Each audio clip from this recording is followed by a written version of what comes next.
एक बार की बात है, अर्जुन को बहुत ज़्यादा घमंड हो जाता है कि वो ईश्वर के सबसे बड़े डिवोटी हैं। तो कृष्ण भगवान जी अर्जुन को एक वॉक पे लेके जाते हैं। तो कृष्ण भगवान जी और अर्जुन वॉक पे जा रहे हैं, तो उन्हें एक ब्राह्मण दिखते हैं। तो अर्जुन को उनका बिहेवियर थोड़ा अजीब सा लगता है। वो ड्राई घास वहाँ पर खा रहे होते हैं और उनकी वेस्ट पे तलवार लटकी होती है। अर्जुन थोड़े से कन्फ्यूज़ हो जाते हैं और थोड़े क्यूरियस हो जाते हैं और उनके पास जाते हैं, हे ब्राह्मण देव, आप घास खा रहे हैं, मुझे समझ में आता है कि आप नॉन वायलेंस फॉलो करते हैं, इसलिए किसी जीव को हानि ना पहुँचे इसलिए आप घास खा रहे हैं, लेकिन आपने फिर ये तलवार क्यों लटका रखी है, ये मेरे को समझ नहीं आया। तो ब्राह्मण देव उनसे कहते हैं कि मुझे कुछ लोगों से अपना हिसाब बराबर करना है। तो अर्जुन फिर थोड़े से कंफ्यूज और क्यूरियस हो जाते हैं। वो पूछते हैं कि कौन है आपके वो एनिमीज़, कौन है, मुझे बताइए। तो ब्राह्मण देव कहते हैं कि मेरे 4 एनिमीज़ हैं जिनसे मुझे अपना हिसाब बराबर करना है।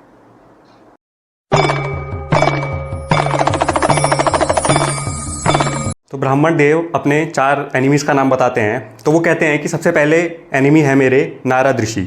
नारद ऋषि दिन रात भजन और कीर्तन करते रहते हैं। इतना भजन और कीर्तन करते हैं वो कि वो मेरे प्रभु को, मेरे लॉर्ड को सोने भी नहीं देते। एक दूसरा, मैं द्रौपदी से बहुत ज़्यादा नाराज़ हूँ। जब मेरे भगवान खाने खाने बैठने वाले थे तभी उन्होंने उनको बुलाया। उनको दुर्वासा ऋषि के श्राप से बचाने के लिए भगवान अपना खाना छोड़ के आए, और द्रौपदी की हिम्मत तो देखो, उन्होंने उन्हें खाना खिलाया, वो भी बेकार सा खाना, थोड़ा सा बचा हुआ चीज़ें खिलाई उन्होंने, द्रौपदी ने उनको।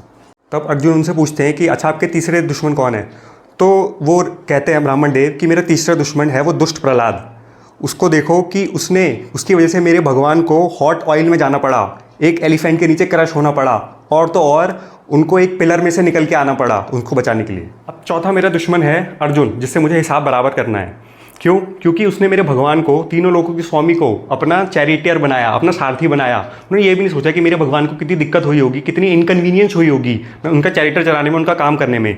यही कहने के बाद एकदम से उन ब्राह्मण देव की आंखों में आंसू आ गए और वो थोड़ा सा रोने लगे। अब ये सब सुनते ही अर्जुन का घमंड एकदम वहाँ पे चूर चूर हो जाता है और वो भगवान श्री कृष्ण से माफ़ी मांगते हैं कि हे भगवान, आपके बहुत तरह के डिवोटीज़ हैं, आपके बहुत तरह के भक्त हैं, और मैं तो कुछ भी नहीं हूँ। अब आप इस वीडियो को यहीं पे पॉज कर दें और थोड़ा सा आप सोचें कि आखिर जो ये स्टोरी बोली है मैंने, इससे आपको क्या सीखने को मिला, और वो चीज़ आप कमेंट में शेयर कर दें ताकि मैं और लोग भी देख सकें कि आपका क्या पर्सपेक्टिव था।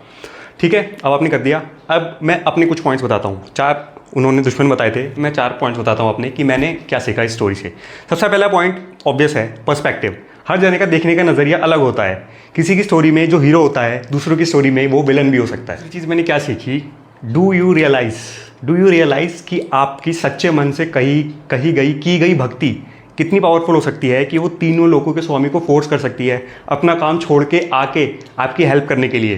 तो मैं तो अब आपसे यही कहना चाहूँगा कि आप इस पावर को, ये एक सुपर पावर है, इसको आप सोच समझ के यूज़ करें। और थर्ड पॉइंट मैंने यहाँ पे क्या सीखा कि भगवान हर रूप में आते हैं आपकी हेल्प करने के लिए, आपकी लाइफ को आसान करने के लिए, या कुछ भी आप कह सकते हो। तो जैसे कि एक किड के रूप में आते हैं, जैसे कृष्ण भगवान जी की बात हो रही है, तो एज अ किड आते हैं आपके मदरली और फादरली इमोशंस जगाने के लिए। एज अ फ्रेंड, जैसे द्रौपदी और कृष्ण भगवान जी का रिश्ता एक सखा का रिश्ता था, तो वो द्रौपदी जी की हेल्प करने आते हैं एज अ फ्रेंड बन के। और जैसे कि एक लवर मीराबाई की हेल्प करने आते हैं, जैसे मीराबाई उनको अपना हस्बैंड और लवर मानती थी, तो उनकी उसमें मीराबाई की हेल्प करने आते हैं। एज अ गॉड आते हैं, जैसे प्रहलाद जी की हेल्प करने एज अ गॉड आते हैं। और तो और सारथी भी बनने को तैयार हो जाते हैं आपकी हेल्प करने के लिए, जैसे अर्जुन के बन गए थे, इतना प्यार करते हैं आपसे। अब चौथा और ये लास्ट पॉइंट, ये मेरा एक फेवरेट पॉइंट है। इसमें हम बात करते हैं कि भक्त और भक्ति बहुत तरह की हो सकती है। अब जो एंगल उन ऋषिवर ने समझाया, उस एंगल से तो आपने और मैंने कभी सोचा भी नहीं होगा कि हम अपने भगवान को इतनी दिक्कत दे भी सकते हैं। ठीक है, सिर्फ तो मैं ये कहना चाहता हूँ कि इतनी तरह के भक्त और भक्ति होती हैं कि भगवान को सिर्फ पूजना ही भक्ति नहीं होती है, बहुत सारी भक्ति होती है। अब जैसे एग्जाम्पल मैं आपको थोड़ा सा दूँ, तो जैसे हनुमान जी का एग्जाम्पल लेते हैं। हनुमान जी, उनके भगवान थे श्री राम। तो हनुमान जी और राम जी का रिश्ता था कि हनुमान जी अपने भगवान के काम संवारते थे, वो ऐसे भक्त थे। अब दूसरा एग्जाम्पल लेते हैं मीराबाई का। मीराबाई एक डिवोटी थी श्री कृष्ण की, तो वो उनकी हेल्प करने आते थे। उनका भक्त का और भगवान का रिलेशनशिप ऐसा था। अब तीसरा, अब जैसे कि यहाँ पे बात करते हैं, तो अर्जुन और कृष्ण जी का रिलेशन था भगवान और भक्त का, जहाँ पे इसको कहा जाता है कि नर नारायण का रिश्ता। यहाँ पे नर अर्जुन है और नारायण कृष्ण भगवान जी हैं, कि दोनों मिलके धर्म स्टैब्लिश करते हैं धरती पर। तो ये भी एक रिश्ता है कि जहाँ पे भगवान और भक्त नर नारायण मिलके काम करते हैं। तो जैसे कि मैं इस वीडियो को अब यहाँ पे ख़त्म करता हूँ और आपको कुछ 1-2 चीज़ और बताना चाहूँगा कि यहाँ पे कोई भी भक्त और कोई भी दूसरा भक्त कोई भी गलत नहीं है। यहाँ पे गलत और सही की बात नहीं है।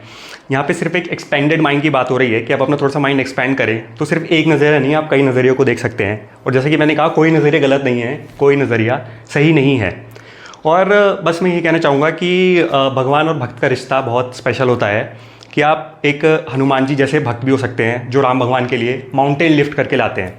नहीं तो भगवान जी एज अ श्री कृष्ण के रूप में हमेशा गोवर्धन तो उठाते ही रहेंगे अपनी उंगली पे अपने भक्तों के लिए। तो इस वीडियो को यहाँ पे खत्म करते हैं, मिलता हूँ आपसे नेक्स्ट वीडियो में। जब तक आप मेरे चैनल की और वीडियोस एंजॉय कर सकते हैं। Till then take care guys, जय हिंद।